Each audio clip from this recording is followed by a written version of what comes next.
This is our enhanced watch-along. We'll be adding facts, trivia, and context throughout the movie. We'll keep it spoiler-free and won't talk over key dialogue. Hey, Joe, drag your foot, boy. Look what we got here. Hey, you want to drag, huh? Sure. Come on, man, get ready.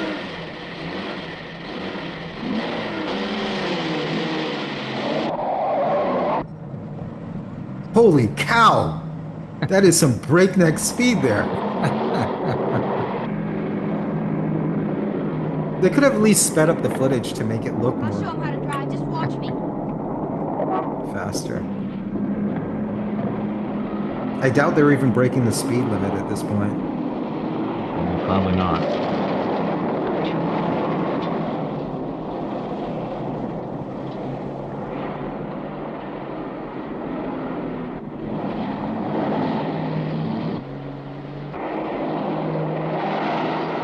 No seatbelt to be found.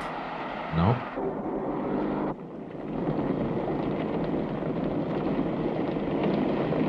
I think the car filming them is going faster. It's starting to pull away from them. It's going so fast.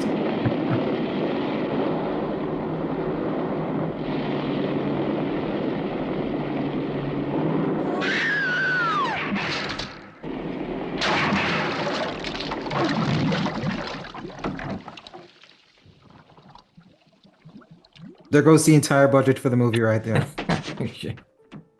I'm not sure what exactly happened. They just turn? Well, Carnival of Souls. This was quite an influential and inspiring movie to other filmmakers, including George A. Romero when he made Night of the Living Dead. Of course, George, he shared a lot of things with the filmmaker of this movie, Herk Harvey. They both worked making industrial and educational films. And I guess in a way, Herk kind of showed George that it was possible to make a real movie, a horror Yeah, film. anyone who sees this and say, "This is a movie? I can do that." Well, I'm sure he knows a lot of people. that's Wait a exactly minute. right. This is a movie? Yeah, Yeah. I can be a filmmaker. Yeah. Yeah, exactly. It's low budget. They shot it very quickly, real locations. Yeah, it was inspiring. We could do this. We can Yeah. actually do this. So, unfortunately, it wasn't a big success for Herk Harvey when it first came out. George Romero's Night of the Living Dead, of course, made him a bit of a star. That's a Gave nice him. shot. That cobweb in the. It is, yeah. But yeah, it's sort of like not that many people saw this movie when it first came out, but the people who did all became filmmakers. This is one of those movies that probably benefited a lot for being in the public domain because it Yes. became accessible and a lot of people watched it who probably wouldn't have.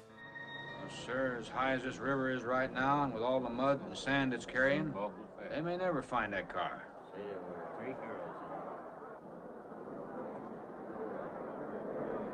Uh-uh. Right there. All right, now let's hear your story about how it It happened. wasn't our fault, sir. Yeah? We were the first ones on the bridge, and coming along, following the tracks, and they wanted to get around us, I guess, and they lost control when they dropped You off. sure you didn't crowd them off? You're not fishing that Hummer out of there with dental floss and a paper clip at the other end. You can't catch sardines with that thing. 3 hours. Yeah, not sure I want to find that car now. With this sand and with that current, we may never find it. Yeah, all I guess we can do is keep trying. Keystone Cops here.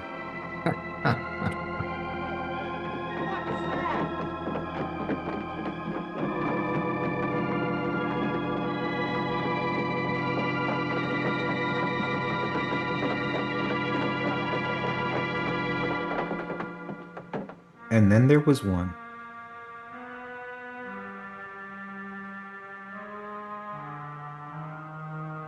Come on, let's get down there.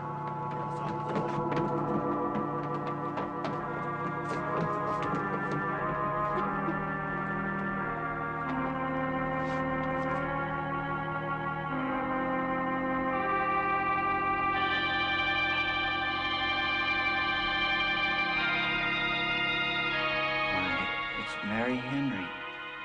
Are you all right? How'd you get out? Here, put this on. We better get you back to town. What about the other girls? I don't remember. A lot of telepathy going on there. Not many Indeed. mouths are moving. Now, that moment really reminds me of the first episode of Twin Peaks, where a young woman walks looking disheveled and beat up over a bridge, which brings up the point that David Lynch was also very influenced by this movie, very inspired. And much like George Romero and Herk Harvey, he also made a low-budget black and white horror film called Eraserhead. Classic. Yeah. And yeah, that opening of Twin Peaks, it always made me think of this, and I think there's no doubt he was thinking of this too. And even a movie like Mulholland Drive starts with a woman who survives a car crash and then kind of wanders off into a strange and possibly surreal world. So I think the influence is definitely there. As a filmmaker, you're influenced by something you think you could make. Mhm. You can't look at something that you can't afford to do, you don't have the resources to make and say, ooh, like, I want to do that. Yeah. I think prior to this, it was really unusual for a low-budget film like this to be made and to get distributed, and also a regional film. This wasn't made in Hollywood. This wasn't Los Angeles. So I think it kind of inspired a lot of people all over the world, thinking, hey, I can actually do this. This is indeed an organ factory, by the way. This is the Reuter Organ Company in Lawrence, Kansas. So this is probably their showpiece here. Churches and other organizations would come and look at this and go, oh yeah, this is what I want. Yeah, you cut me off at the knees because I'm like, what the hell? Where are we? This can't be a church. No. I know we make these things all day, Bill, but is that how they sound? That's awful. What I've been doing with my life here.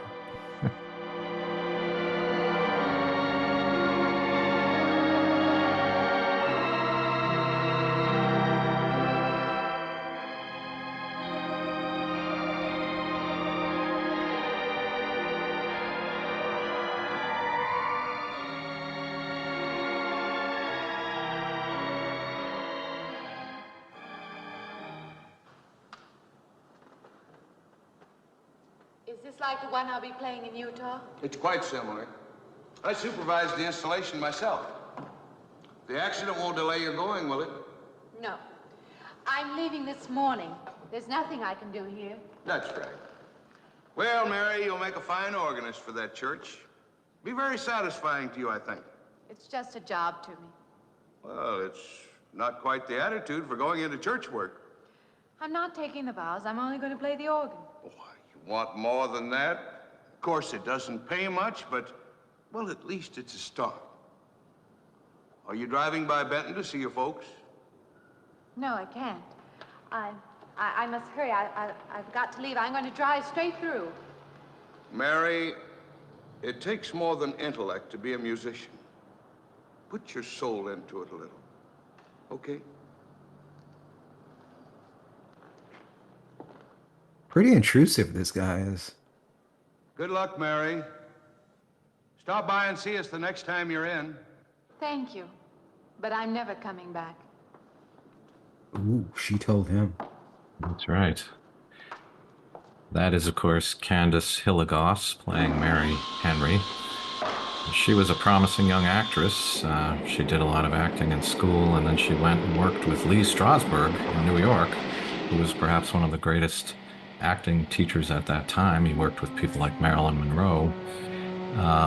So she was really considered an up-and-coming new actress, and Herk Harvey sort of discovered her when she was 26 and offered her this part.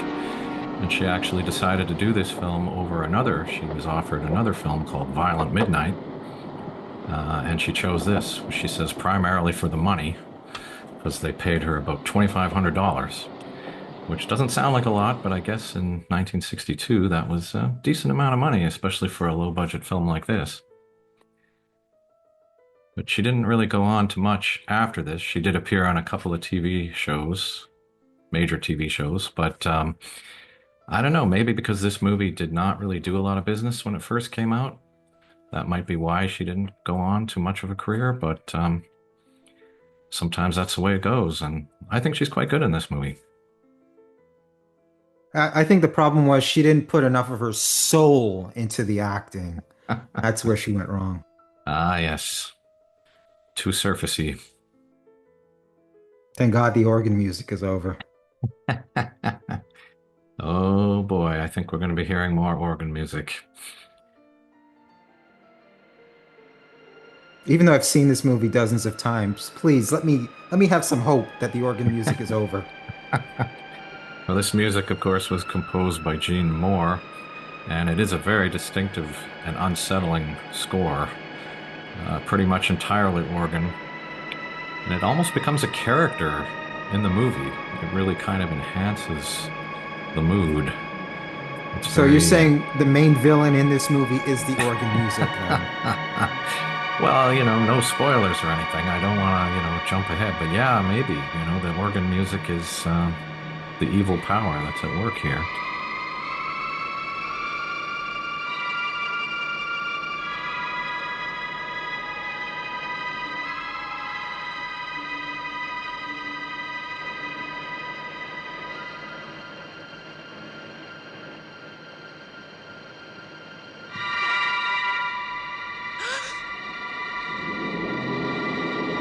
That's Herk Harvey, the director of this movie.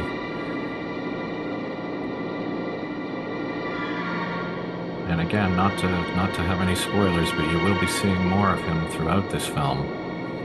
Probably How is that not a spoiler? That is literally a spoiler. Oh, I don't think it's a spoiler. You're breaking the... Ooh. Maybe she shouldn't drive. 2 car accidents in one day is a lot. Yes, though she was a passenger in the first one. That's true. But still, she's in a Yes. car that had an accident twice. It is true.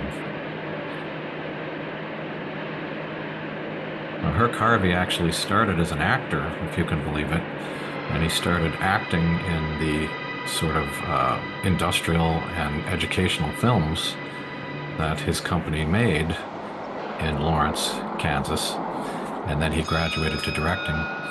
But we'll be seeing more of him.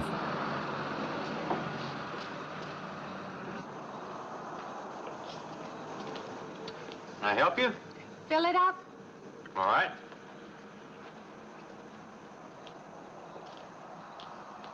We waited 10 minutes for more dialogue, and that's what we got.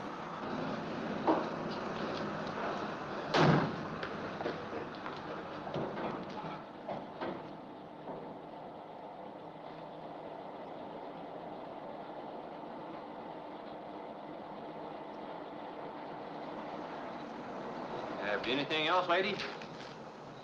Could you tell me what that big structure is back a few miles by the lake? Oh, you mean the old bathhouse? That used to be a pretty ritzy place in the old days. Then the lake went down and they made a dance hall out of it. Then they put those buildings up out there and made some sort of a carnival there for a while. That's years ago, though. Just stands out there now. I see. I have an address here of a rooming house. Could you direct me? Oh, sure. Well, that's just right over here a little ways. Wow. Filmmaking.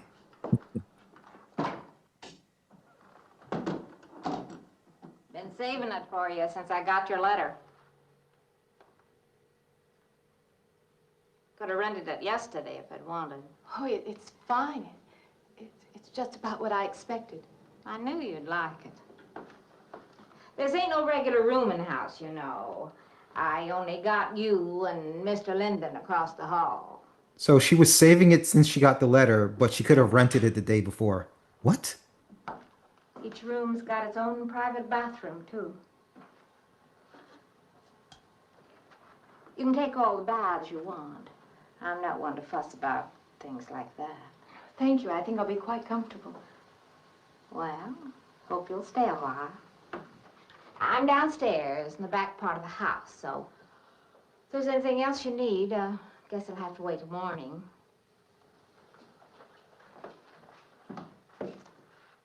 All right. Good night, Mrs. Thomas.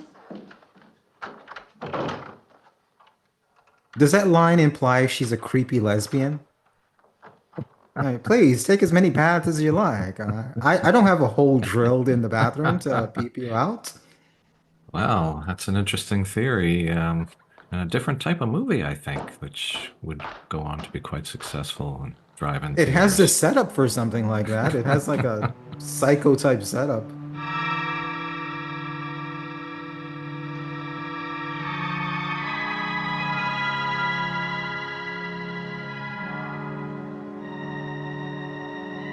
That could have been a cool surprise if someone didn't spoil it. The same person that promised at the beginning of this recording that he wouldn't spoil anything. But whatever. I don't think that was a spoiler. I didn't say he was going to appear at the window. And this, Miss Henry, is our pride and joy. You know this was made in the same town where I've been studying. Of course, that's where we heard about you. Oh, by the way, you have found a place to stay. Yes, I have a room. Good. Well, we hope you're going to like it here. We're not the largest church in this area, of course, but we have a nice congregation. We'll have to have some sort of reception. They'll want to meet you. Couldn't we just skip that? Skip that? Well, I don't suppose it's an absolute necessity. I don't know what some of the ladies will say. If they say I'm a fine organist, that should be enough, shouldn't it? Well, yes, of course. We'll let it go at that for the time being. But, my dear, you cannot live in isolation from the human race, you know. Mind if I try this now? I want you to.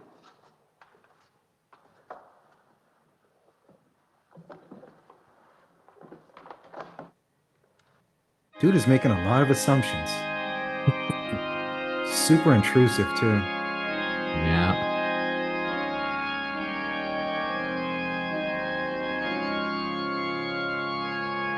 You go right ahead. I'll be next door at the manse, if you need me.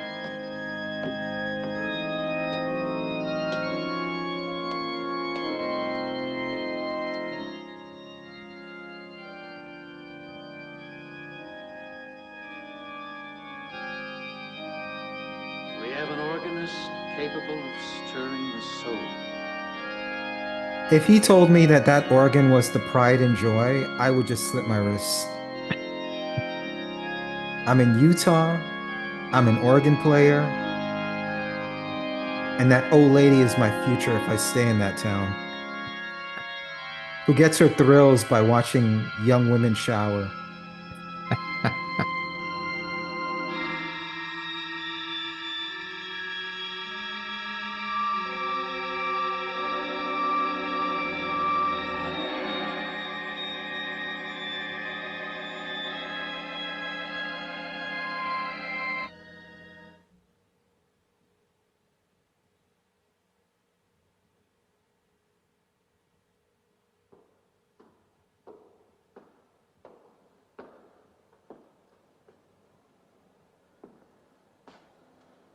What do you see? Oh, nothing. Nothing at all. I've practiced the whole afternoon and it's gotten me in a mood. You need some fresh air. I've got to make a call out past the lake. Would you like to come along for the ride? You know that old pavilion out there? Mm-hmm. Will we pass it? Go right by it. Stop and look at it if you like. I would, with you along. Good. You'll be safe. It's not like you're a 12-year-old boy. That's right. Yes. Does seem a little creepy somehow. Come with me. We're driving out to a very remote location.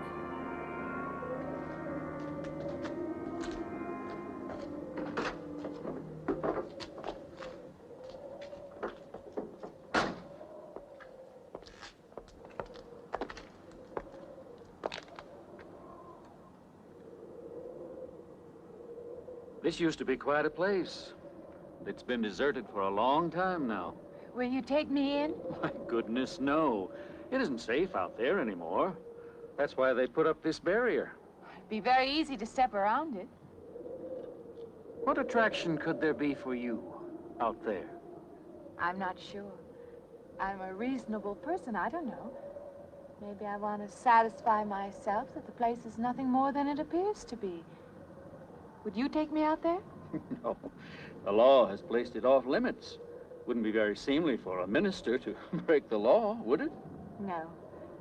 Maybe I can come back some other time. Shall we go along now?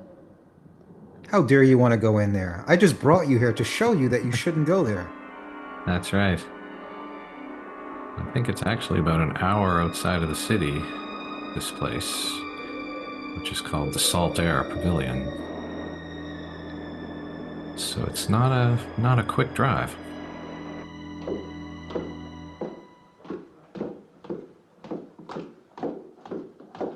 I thought that'd be you. Good evening. That organ playing must take a long time. You've been gone most the whole day. I went for a long drive in the country with my new boss, an elderly minister.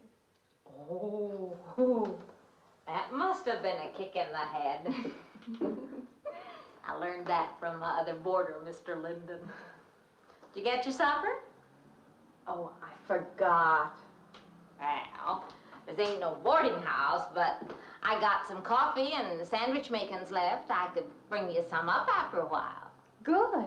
I'll be taking one of those baths you're so generous with. Well, take as many as you want. I ain't one to make a fuss about a thing like that.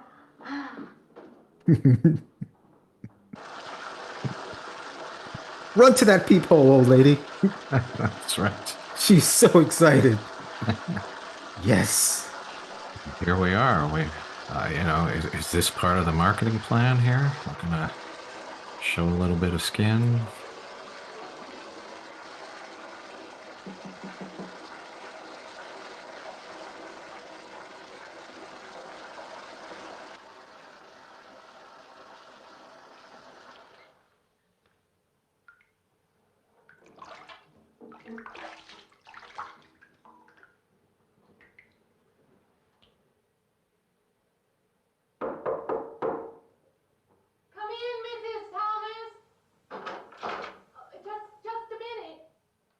Welcome to our second creep of the movie.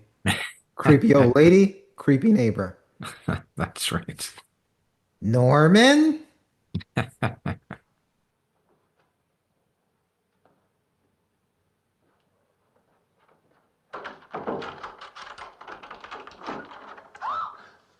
thought you were Mrs. Thomas. Yeah, I wondered when you asked me in. I'm John Linden. I'm your neighbor right across the hall. Oh, nice to meet you. Would you excuse me? Hey, I was wondering I if you're just not doing mean, it. stand right there.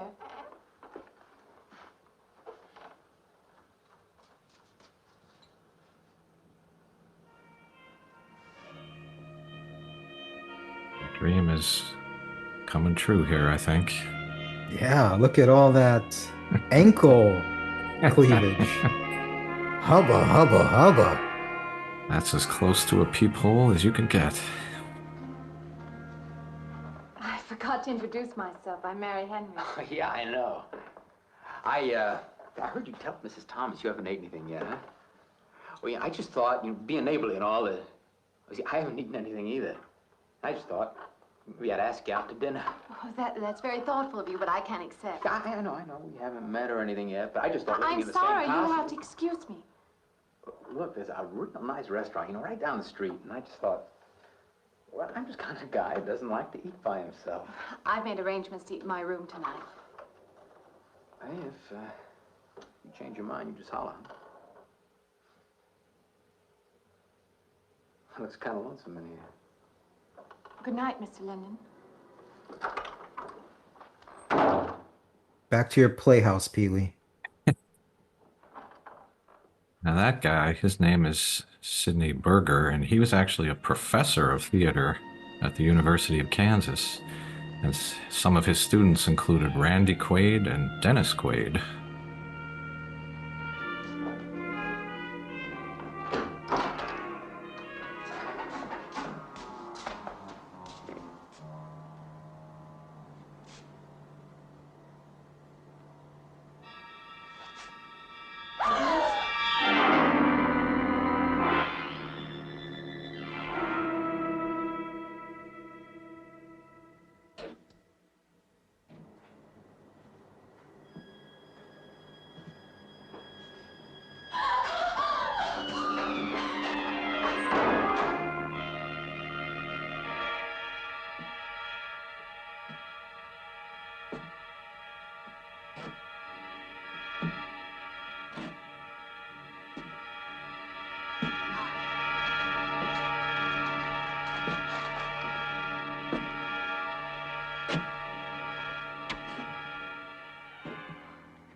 Henry?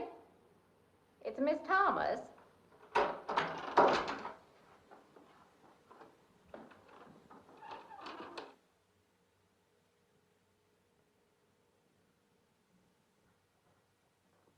God damn, that's a lot of coffee. There is. Who's the man in the hall? Man? Oh, you must mean Mr. Linden. He has the room across the hall. No, I mean the other one. There is no other. Me and you and Mr. Linden. Us three is all there is in this house. But you must have passed him out there. You're needing this food. Going without eating makes you jumpy sometimes. Maybe you heard the boards pop or something. These old houses creak worse than my knees. I didn't hear him, Mrs. Thomas. I saw him. Now, don't talk that way. I don't sleep so good as it is. It's these old houses. They're big enough so that you could hide a man in every corner. You just gotta not let your imagination run away with you. Are you going out there? Well, of course.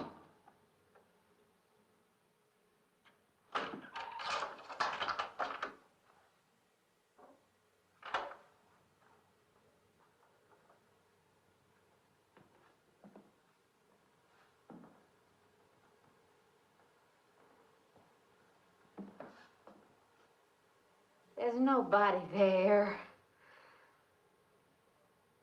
Now you just go and eat that sandwich I made for you. And drink that giant pot of coffee. Don't drink the coffee. If coffee keeps you awake, it won't. Coffee never keeps me awake.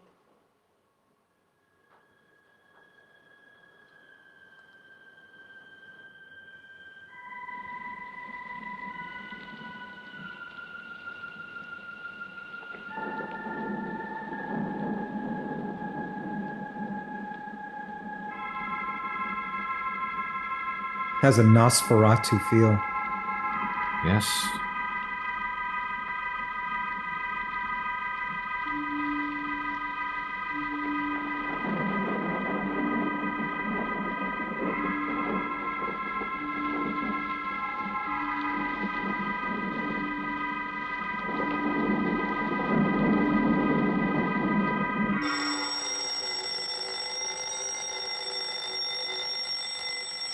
There are some bits in here that are pretty well done.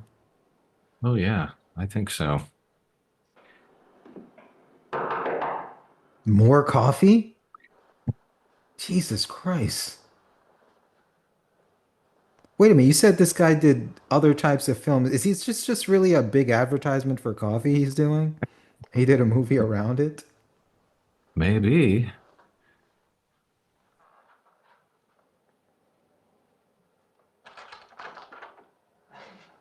Well, good morning. I heard your alarm. I knew you'd be up. Guess what I got? I can't imagine. Just what it takes to start the day off right. I make it in my room. You know, it saves me having to go out and get dressed up. I guess I had to get dressed to come over here anyway. Oh, it looks just like what I need. Well, and 2 cups of coffee coming up. Hey, I guess you took her on last night about me coming to your door and all, huh? I'm not a very sociable person ordinarily. How can I resist an inducement like this? What? Come on, I don't know all those big words. I'm just an ordinary guy who works in a warehouse, that's all. I make pretty good money, though. Hey, look, I got a couple of shots left over from last night. You want a little bit in yours? No, thanks.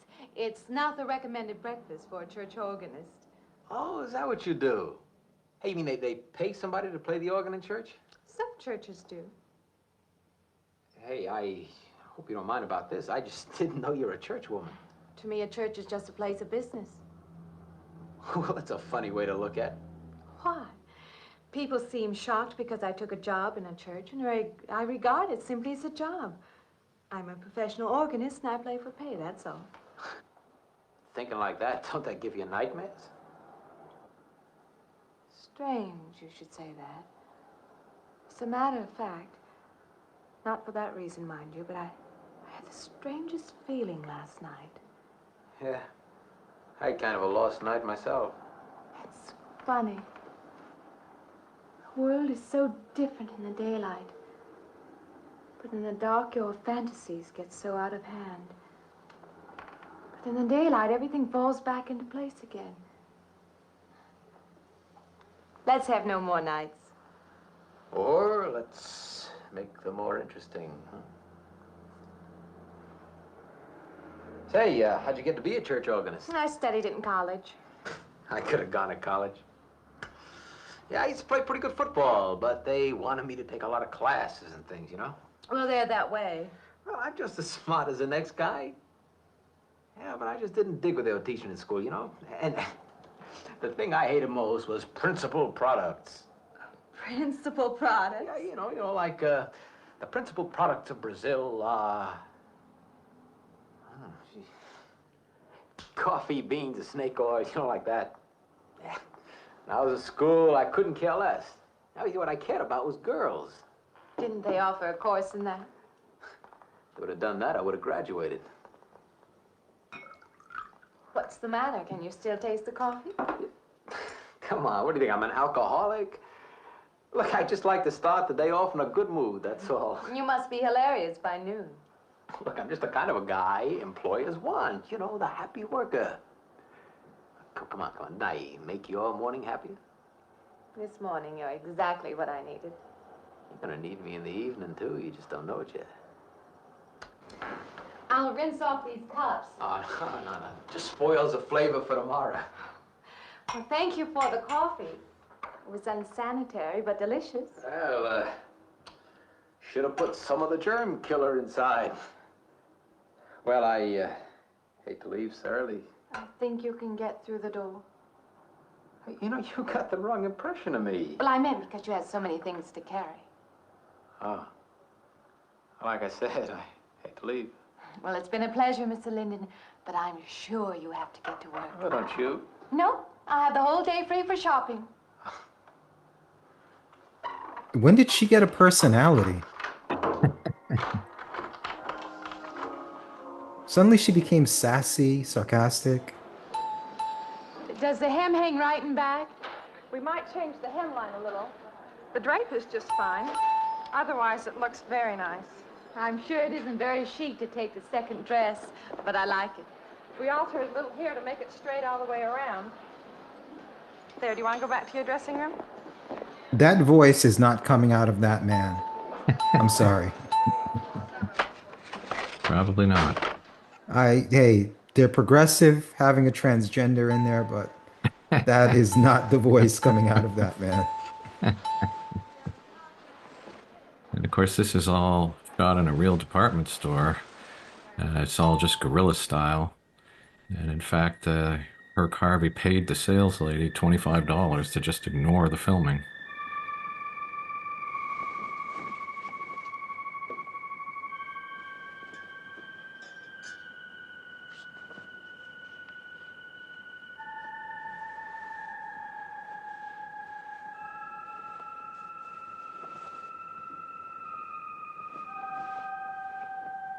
Is she hearing that music too? Is that what she's reacting to? Well, that's an interesting theory.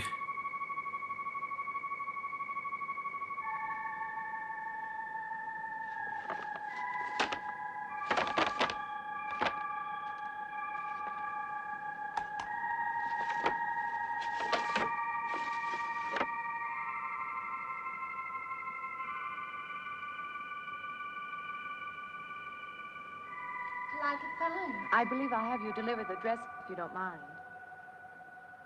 I did say I'd take it.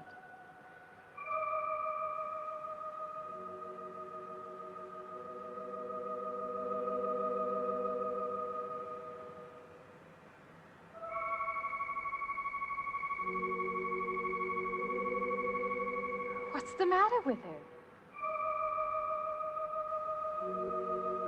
Oh, what's the matter with everyone? Why don't they answer me? David Lynch, where are you going?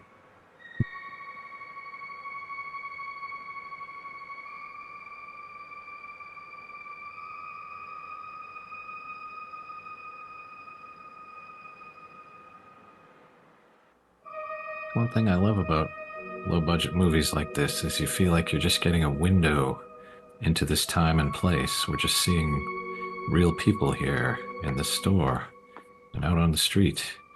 It's like a piece of history captured on film. This definitely looks how the women of Utah in my mind look.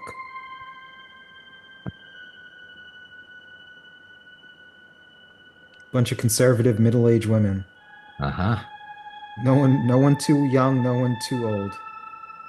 All middle age. Do they euthanize you when you get to a certain age? Unless you're a creepy old lesbian, pretty much. A man can only have so many wives. You gotta get rid of the old ones.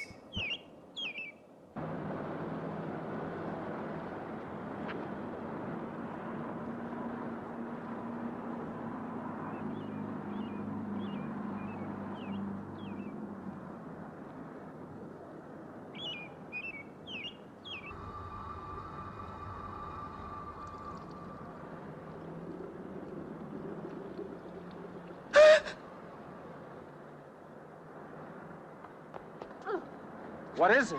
That man! I didn't mean any harm. I just stopped to get a drink. No. No. It was that man. That man. There was someone else there. That strange man was there. Now look, you've had a fright. Hysteria won't solve anything. Now control yourself. Look, I'm Dr. Samuels. My office is right across the street there. You've had a shock. If you would like my assistance, I'll be glad to offer it. Thank you. Could I come with you now? Certainly. I'll take her over to my office. We'll see that she's all right. Damn, that guy is handsy. He had a kung fu grip on her. He's smooth, too. He's got her coming with him to his office. It was more than just not being able to hear anything or make contact with anyone. It was as though for a time I didn't exist. As though I had no place in the world, no part of the life around me. And then you saw this man. Yes. You'll excuse my back, but I wanted to get some of that written down. I must have been talking for an hour. Anything else? Anything you haven't told me? That's all there is. That's the whole story. He's been following me. That's all there is to it. It isn't that simple, though, is it? What do you mean? He could hardly have been in the park this afternoon, or one of us men would have seen him. And that night in the hallway, you said yourself the landlady came up a minute later, and she didn't see him, did she? What are you driving at? It's been less than a week since you were in a car that crashed into the river. How you got out of that, no one seems to know. But that experience must have been a serious emotional shock. You think I imagined all of it, don't you? You think I'm insane? I didn't say that. I don't mean that. I'm a competent person. If anything, I'm a realist. I'm not given to imagining anything. Hogwash. All of us imagine things. Have you never heard two men talking behind your back and imagined they were talking about you? Have you never imagined you saw someone you knew and walked up to them and found they were a perfect stranger? I don't see what this has to do with it. The point is this. Our imaginations play tricks on us. They often misinterpret what we see and hear. Do you agree? I suppose so. If that can happen in ordinary times, go a step further. Look what can happen in a high fever or following a serious emotional shock. Doesn't seem possible that I could have imagined all of it. Does this man, this figure, resemble anyone you've ever known? An acquaintance? Or your father? No. You have a boyfriend here or back home? No, and I have no desire for one. Never? No. surprised to find myself saying that. But it's true. I have no desire for the close company of other people. Have you always felt this way? I don't know. Don't you want to join in the things that other people do? Share the experiences of other people? I don't seem capable of being very close to people. I do feel that perhaps I am trying to reach out for those other things. Do you feel guilty wanting them? I don't understand you. I'm not a psychiatrist, and perhaps I'm being clumsy at all this. But I am suggesting that perhaps this figure represents a guilt feeling. Oh, that's ridiculous. Maybe. Frankly, I don't know. Well, I know one thing. My imagination is playing tricks on me. I'm going to put a stop to it. You're a very strong-willed person, aren't you? I survive, if that's what you mean. That old pavilion out by the lake. Somehow you associate it with all this, don't you? I could go out there. I could put an end to that, too. I could go out Now, there. don't be hasty. If it is all my imagination, I could put a stop to it. Maybe, but at least someone should be with you. Now, I can't As you possibly say, get away Doctor, now. I'm a person of strong will. And the time to go out there is now. And if I have to, I can go alone.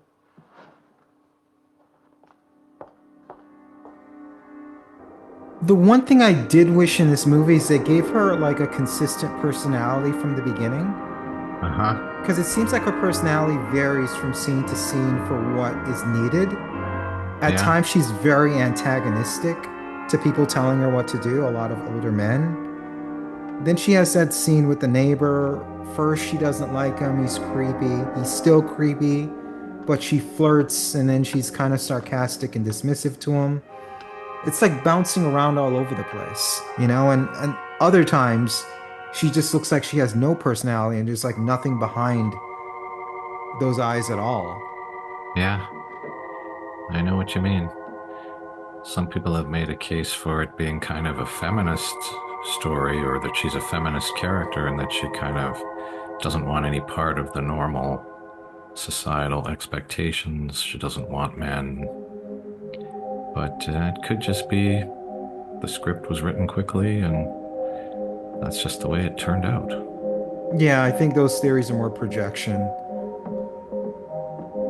But this location is, of course, the Salt Air Pavilion, which is near Salt Lake City in Utah. And this is the whole reason why Herk Harvey decided to make this film. He had been making industrial and educational films, and in fact, he was on location in California shooting one when he decided to drive home, and he went past this place and he was fascinated. He stopped and he looked at it and he thought, this is the weirdest location he's ever seen. Perfect for a horror film. And so he went back to the company where he worked and he spoke to the writer that he often worked with, John Clifford, and he said, I need a horror script and I need it to revolve around this Salt Air Pavilion. But other than that, he kind of gave him carte blanche, and this is the script that he came up with. And they just shot it in a couple of weeks.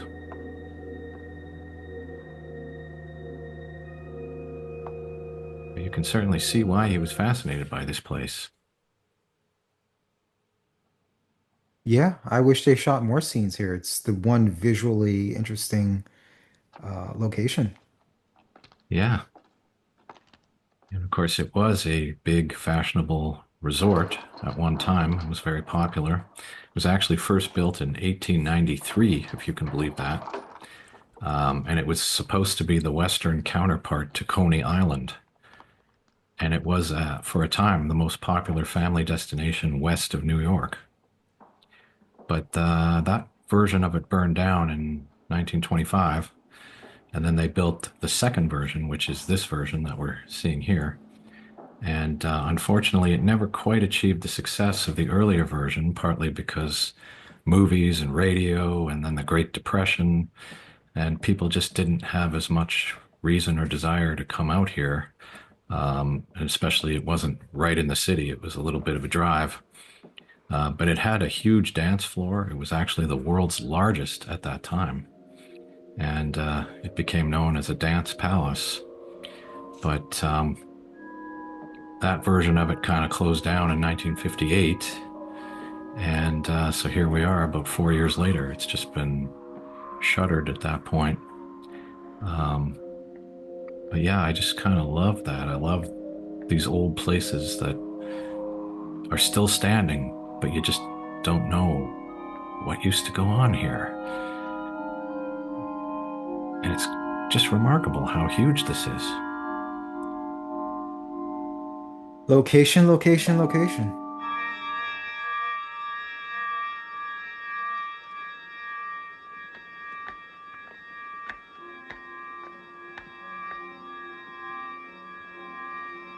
They did eventually move on to a phase 3 of this place as well, but I don't think it was ever as popular as it was in the early days. You know, if you're not where people are, then it doesn't matter how good it is. Say, I don't want to get turned down again. I was thinking asking you out to dinner. I stopped for a bite to eat on the way in. Anyway, I have to practice at the church this evening. Well, look, how's about if I pick you up afterward and go someplace and dance or something? I'm sorry. I'm not much for dancing. Hey, you mind if I ask you a question? I won't know until I hear it. What, are you afraid of men? No, I'm not afraid of men. Well, you seem sort of cold. This morning when I brought you the coffee, friendly. This morning I needed company. Well, maybe you'll need company tonight. It's better than walking home alone. Yes, it is. I should be finished around 9. Will that be all right? That's okay by me. Say, I'll see you in church. Huh? She is very sassy around him. I like it. I like it. Yeah.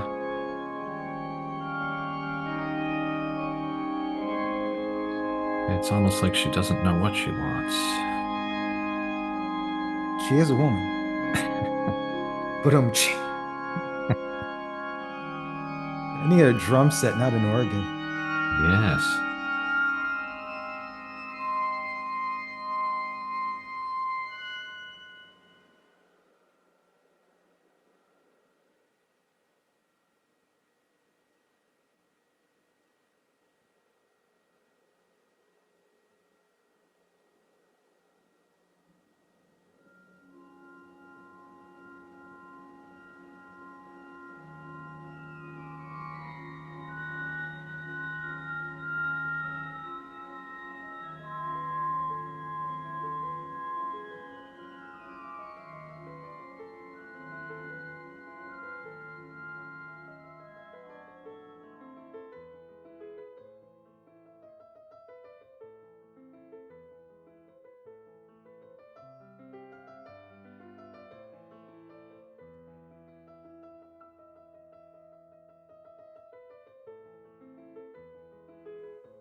Organists play barefooted?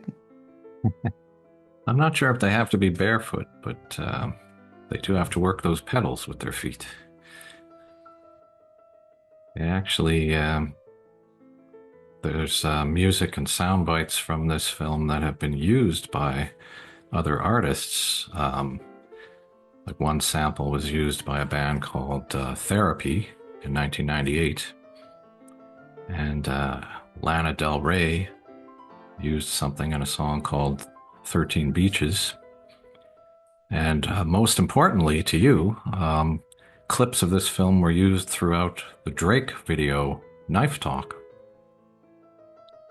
To me. How dare you? Never been so insulted before in my life. Well, you're always talking about Drake, aren't you? I don't know what you're talking about.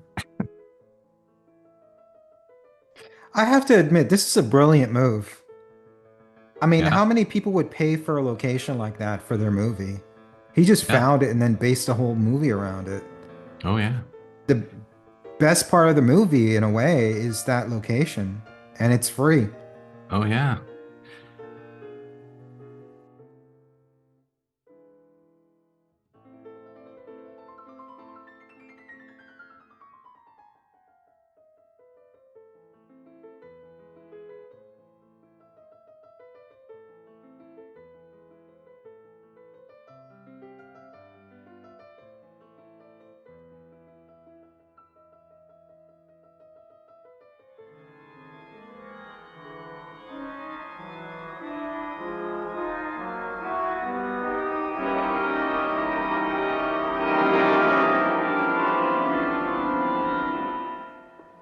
Profane, sacrilege. What are you playing in this church? Have you no respect? Do you feel no reverence? And I feel sorry for you and your lack of soul. This organ, the music of this church, these things have meaning and significance to us. I assume they did to you. But without this awareness, I'm afraid you cannot be our organist. In conscience, I must ask you to resign.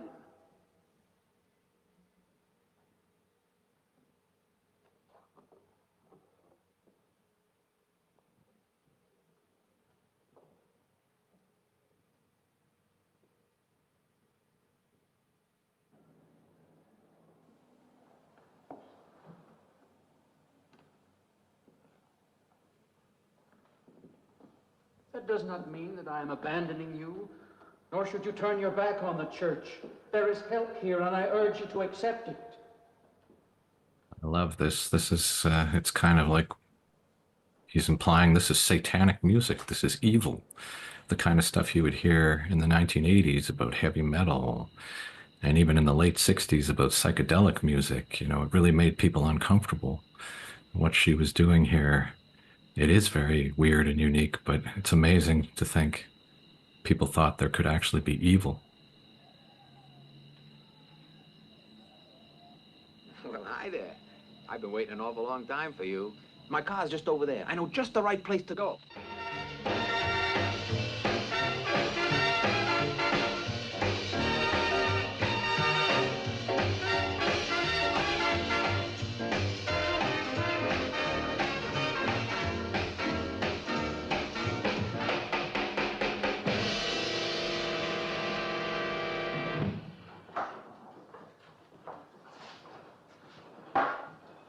What's the matter? Don't you drink either?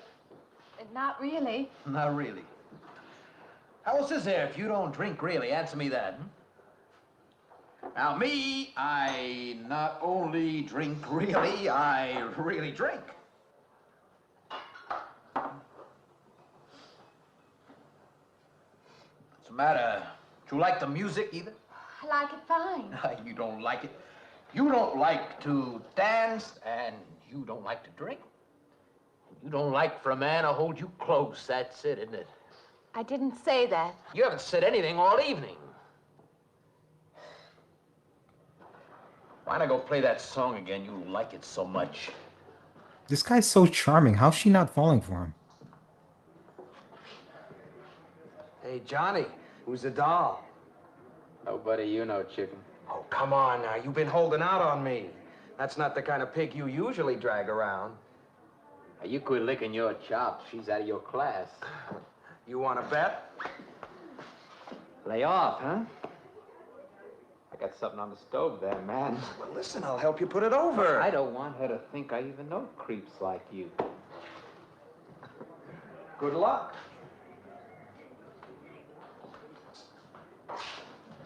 Meet someone you know? Yeah. He's a college fella. He told me about this girl he wanted to meet. Wanted me to meet her. What'd you tell him? I said, how could I? You're my date, you know.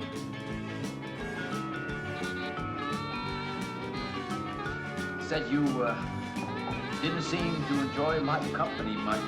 That's not true. I really appreciate your taking me out this evening.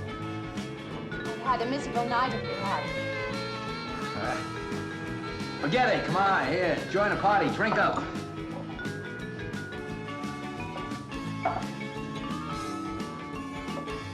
Look, I paid good money for that stuff. It ain't poison. I'm sorry if I annoy you. No, I don't get you. First you stand me off. Well, that's okay. That's class. Figure you got something, you're just holding back. Now, everything I say is okay. You're a mouse. Yesterday I didn't care. Tonight I want to be with you. Me or just with anybody? With you.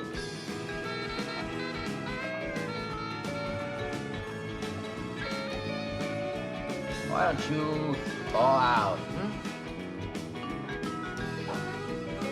But maybe you want to be alone, huh? I'll leave you alone if that's what you want. I like being with you, really I do. I don't want to be alone tonight. I want to be near you.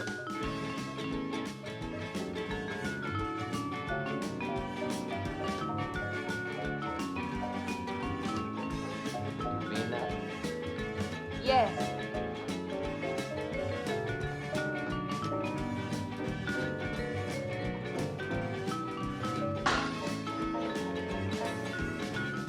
Why don't you and me get out of here? You know, my room's only a couple of feet from yours. You're likely to get very far from me either. Your looks, your personality, you're such a catch. This is what rock bottom looks like. Your friends are dead. You've been fired. You're living in Utah. And you're about to go home with this guy. His strange seduction technique is paying off. No, geez. We'll wake Mrs. Thomas. That old girl is in the back of the house. She won't hear nothing.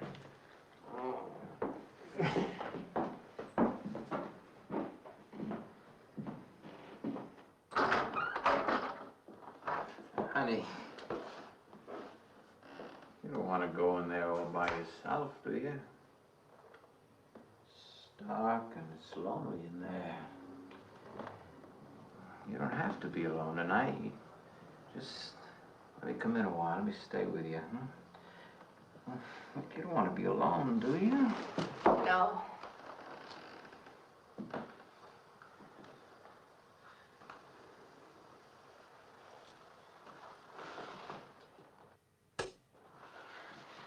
I'm sorry. Look, honey.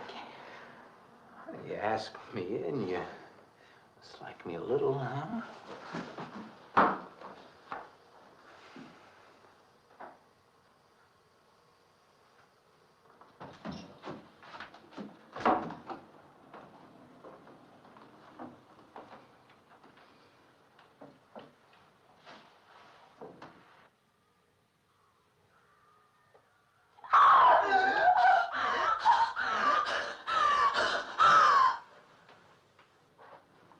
Hey, what's the matter with you?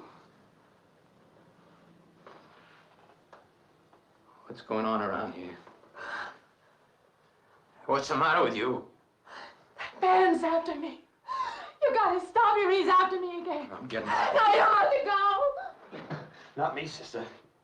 That's just what I need. Get mixed up with some girl who's off her rocker. I don't want to be left alone.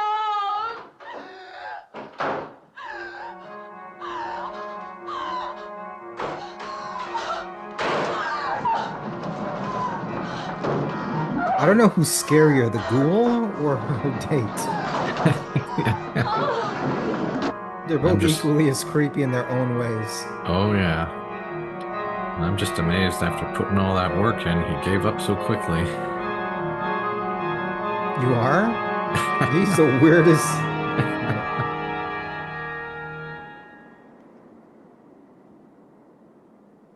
He's a little bipolar. Yeah.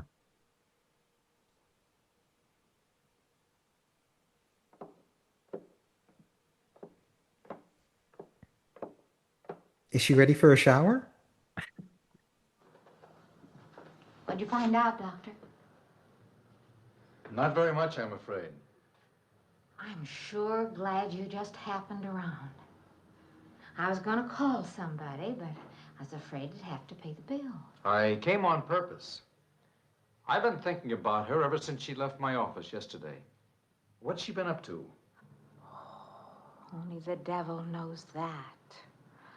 I heard her moving things all around that room all night. Never heard such goings on. And she wouldn't let me in her room this morning. She's a strange one. She absolutely refuses my help. I can't say that I blame her. There's something about her that completely baffles me. I've urged her to call upon me if she feels she needs help, and I hope she will. I can't let her stay in this house. You won't have to worry about that. She's determined to leave the city, and she wants to get away as soon as possible. I hope she does leave. He just said she's leaving. I hope she can. He literally just said she's leaving. I hope she leaves. Not before taking another shower. It's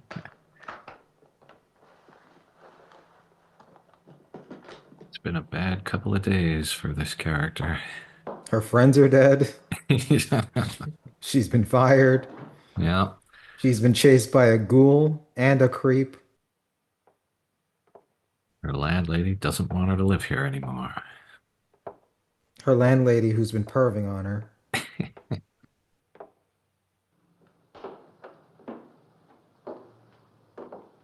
Decided to leave, did you? Where you going? Get out. Where are you going? I can't refund none of your week's rent when you go off like that. Talk about salt in the wound.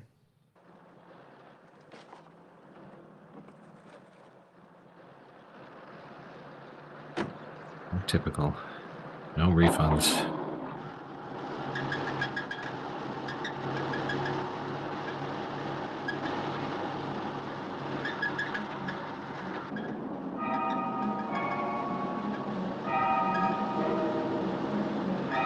So I wonder why she wasn't driving the car when they crashed.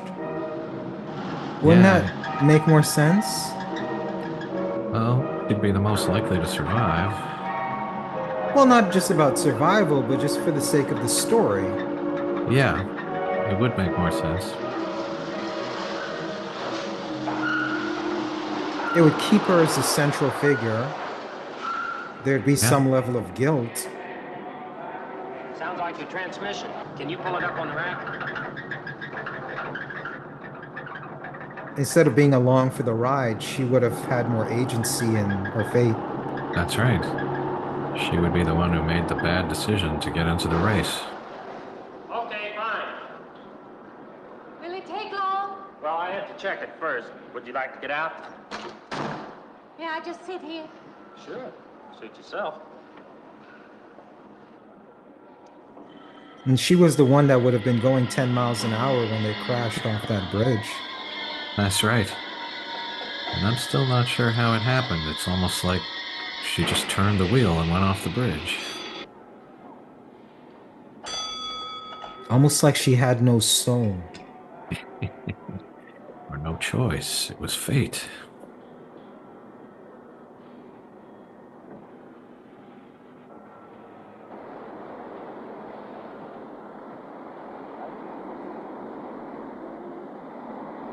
Some people say that this movie influenced a film called Soul Survivor, which came out in 1984, which is about somebody who survives a disaster, and then they seem to be pursued by death or something. So soul is a double entendre in that instance? It is, yes. How clever.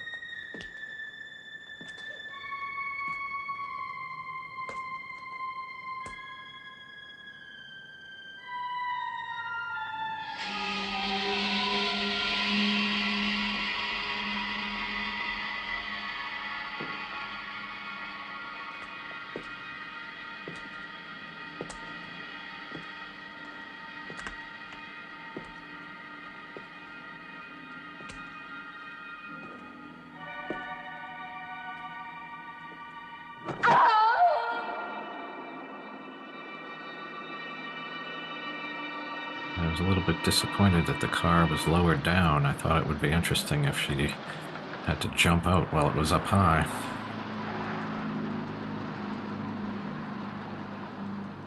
That was a pretty well done sequence, though. It was.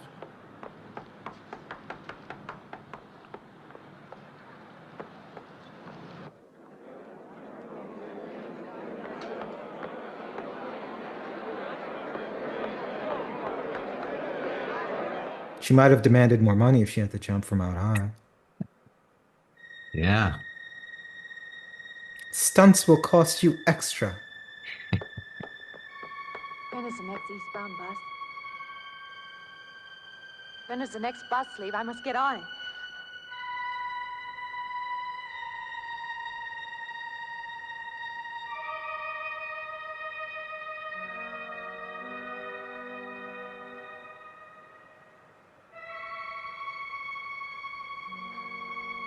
I want to get out of here. I want to get away from here.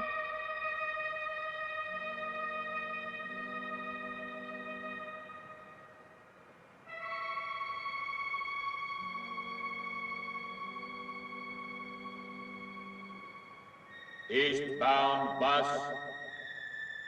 Now loading.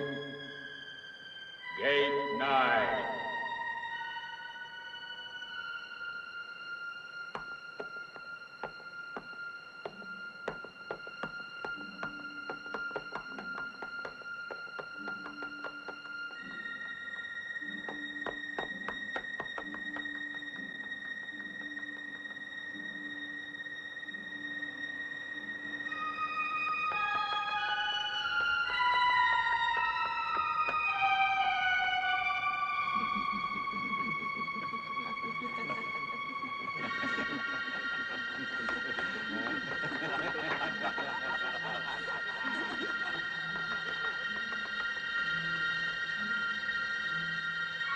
I wonder what the Travel Board of Utah felt about this.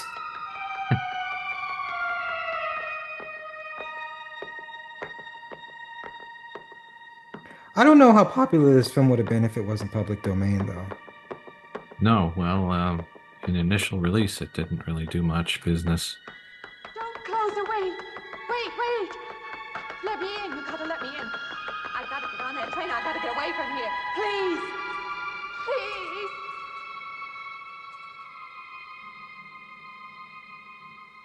You hear me. You can hear me.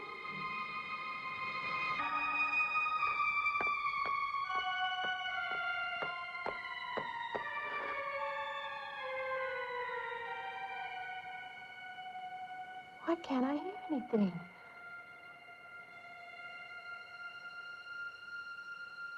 Will you help me? I need your help.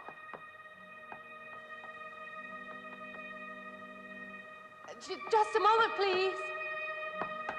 Wait a minute. No cops, no taxi? I can relate to her. Why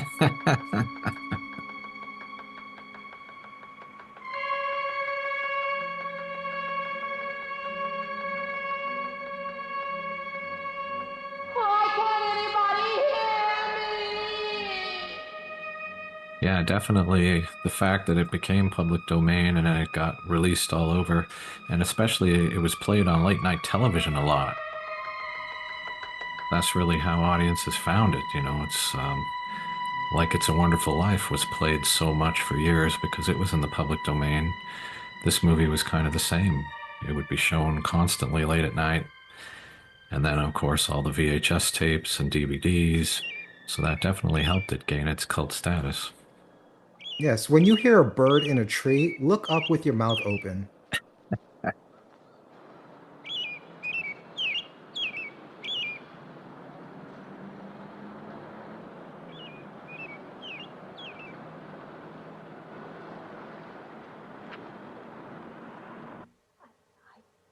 Came to you, Doctor, because you're my last hope.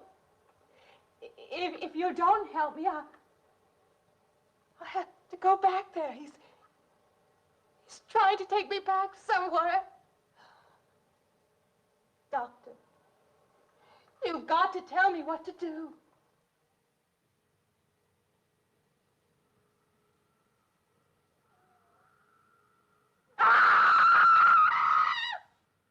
That was well done. Yes.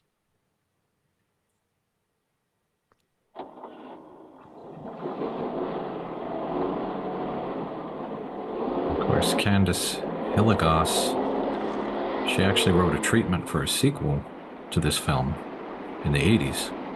And she took it to a producer, and he said no, he didn't want to do that. And instead, he produced a remake, and he wanted her to be in it, but she said no. And she commented on it. She said, "This is the kind of movie that I would pay them to not let me in the theater. I would give them $8 not to allow me inside because the agony of sitting through this crap is so great that it would be worth $8 to me to be permitted to stay far, far away." Was she in character at the time? Because that's how it sounds like this character talks. It kind of does.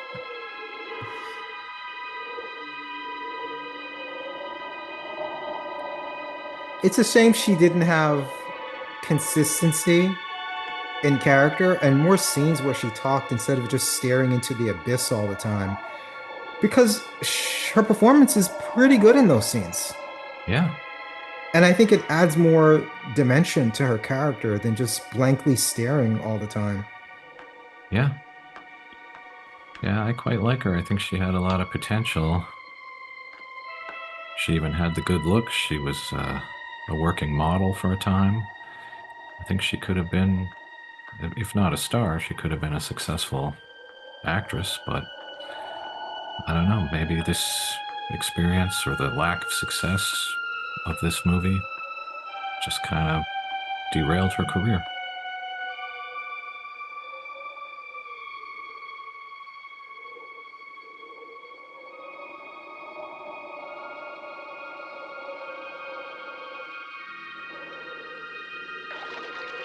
The influence would have been there for George Romero with his zombie film. But this unevenness is what comes with amateur filmmaking. It's the same thing when I make my movies as well. There are certain points that are like really strong, and then others where it's really weak. It can be lack of experience, it can be lack of resources, skill, combination of all variables. But when there's something there, there's something there, and you have a cult movie. And this definitely deserves its cult status. Even though at times it's very amateuristic, there's a lot of things in here to really like. Absolutely. And again, it wouldn't be as popular without the public domain, but it is public domain, so you have to look at the full package. And that had a lot to do with its success, but it's still part of the story that was told about the movie, and it's still successful. Oh, yeah, definitely. And of course, it was different from a lot of the horror films that were coming out at the time. A lot of them were about monsters, giant monsters terrorizing cities. This is much more psychological and unusual. It's almost like an art house film. And I think that Herk Harvey was influenced by people like Jean Cocteau and Ingrid Bergman. He was more interested in those kind of European films. Isn't Ingrid Bergman the actress? Isn't it Ingmar Bergman? Did I say Ingrid? I thought you said Ingrid. I may have. I certainly meant Ingmar. Maybe I misheard you, but I thought you said Ingrid. Yeah, it's possible.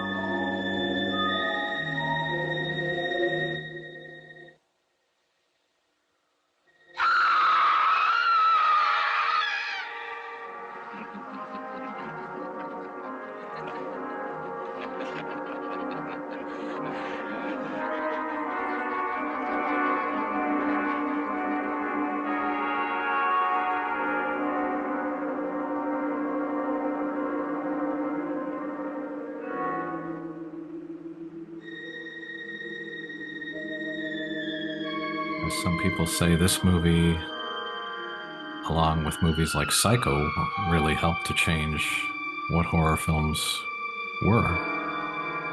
You picked a weird time to praise this movie and compare it to Psycho. When you have a scene where she's like breaking character and smiling as she's running towards you picked the worst time to compare it to Psycho. Perhaps.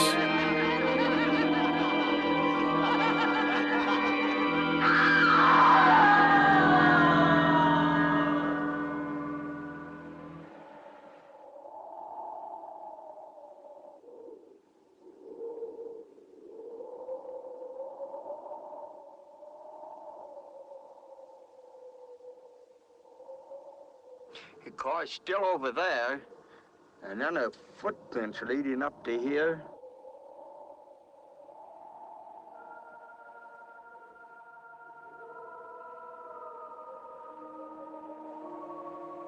And then nothing. She has no soul, that's why.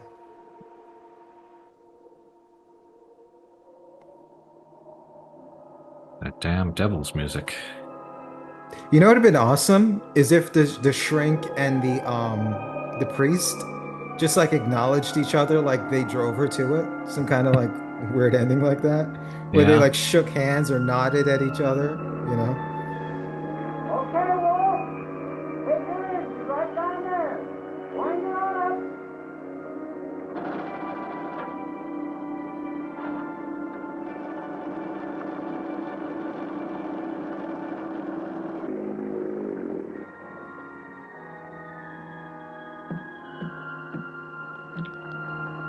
Wait a minute. Now that the twist is revealed, it obviously was influenced a lot by an occurrence at Owl Creek. Yes, absolutely. Absolutely. And it influenced many other films to come that had that same twist.